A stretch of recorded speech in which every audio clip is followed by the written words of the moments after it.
היום נראה לכם מה לעשות כשמתקשרים אליכם מחסום.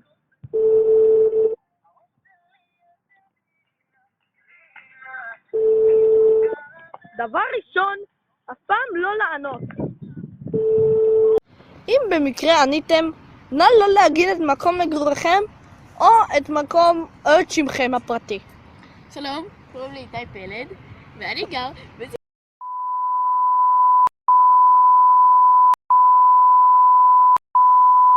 אם הגעתם לשלב הזה, יכול להיות שאתם קצת עם בעיות שכליות. אבל רק ליתר ביטחון, נעזור לכם בשלב הזה. אף פעם אל תקבעו עם הבן אדם הזה שהתקשר לכם מחסום להיפגש. הלו, רוצה להיפגש איתי בסמטה חשוכה? כן, בדיוק שם. כן, יאללה, תבוא, אני עוד 5 דקות שם.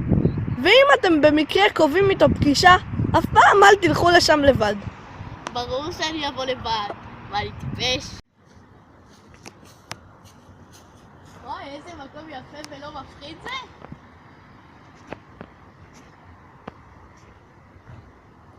הנה הבן אדם שקבעתי להיפגש איתו. מה אתה עושה?